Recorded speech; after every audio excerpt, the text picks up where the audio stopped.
Well, I was in contact with the president of the league, Sean Campbell, around August of last year, and he brought up the opportunity of coming to. I wanted to be a hitting coach, but because I was a high school head coach for 3 years, I was like, you know what, I want to try managing, and this was one of the places that popped up that was available, and so I chose this place. How do you like it so far? Well, without the rain, it's pretty nice here. It's a nice little quaint area, I don't stay too far from the stadium, and there's a lot of places to eat.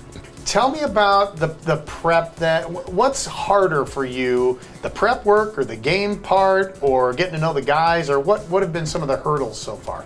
The hurdles is pretty much putting out a lineup, because the first half we have the draft eligible guys, and what we're doing with those guys, it's all about developing and getting these guys seen by the scouts to hopefully get drafted next month. And so making sure everybody gets a fair amount of at-bats, a fair amount of playing time, so they can show off their skills to the scouts. And is that different for you, considering like you're the last, I don't know how many years in your career, you're concerned about winning. Now here we're kind of concerned about developing, which is a different animal altogether.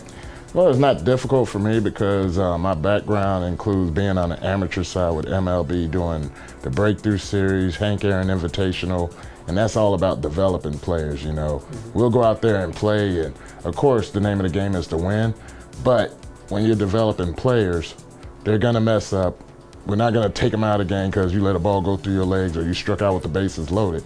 It's like, how are you gonna bounce back and progress during the game? Are you going to be one of the guys that's going to quit, or are you going to be the guys that's just going to put your head down? I'm going to continue to go, because later on in the game, I might make the game-winning play, or I might get the game-winning hit.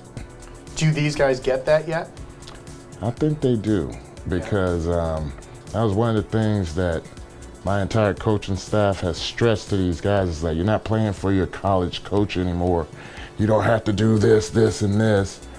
And they're starting to get it, but they're also starting to understand that, especially the pitchers, we're not trying to light up the radar gun here. You have what you have. How are you going to make that work? How are you going to make that slider work?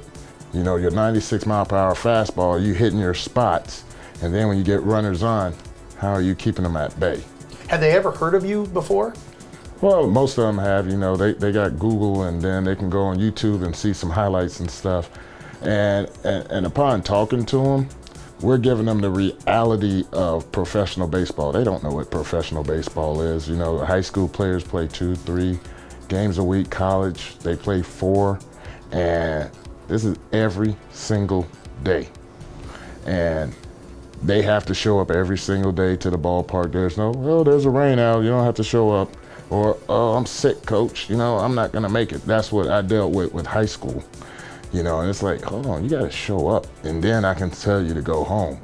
You can't dictate what you're going to do. It's like, once you're in pro ball, it's every day from the time you get to spring training until the end of the season.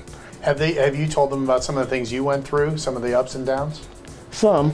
I mean, we've only been here for less than 2 weeks, so, more and more that we get to know the guys on the team. We talk during the game and talk about situations and on the field, off the field stuff, learning how to say no, because once they get drafted and they get a big paycheck, they're going to be people coming out of the woodwork. Hey, you remember when I threw BP to you that one time back when you was in the 7th grade? I need $20,000. That's right. Does that happen? Oh, heck yeah, it does. Really? Yeah, people come out of the woodwork. All of a sudden, you become Mr. ATM. Happened to you? Yep, and I had to learn how to say no.